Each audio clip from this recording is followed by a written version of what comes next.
جو شخص اپنا راز چھپاتا ہے وہ اپنا اختیار اپنے ہاتھ میں رکھتا ہے۔ جس سے تم کو نفرت ہو اس سے ڈرتے رہو۔ جو چیز پیچھے ہٹی پھر آگے نہیں بڑھتی۔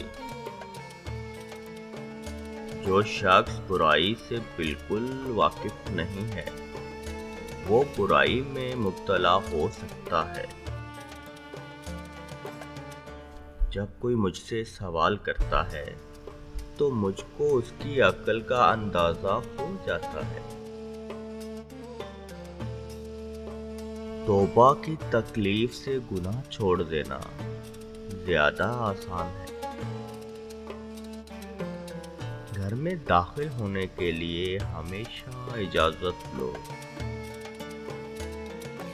فتح و شکست کا دار و مدار فوج کی کمی بیشی پر نہیں ہوتا، خدا کی مدد پر ہوتا ہے۔ مجلس میں جب تک رہو سیدھے بیٹھو، جب گھر جاؤ تو جس طرح چاہو اٹھو بیٹھو، تمہیں اختیار ہے۔ خط لکھتے وقت تاریخ بھی لکھا کرو۔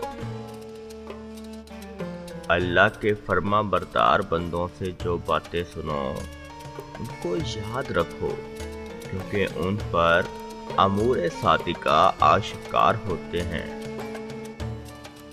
دوسروں کی فکر میں تم خود کو نہ بھلا دینا۔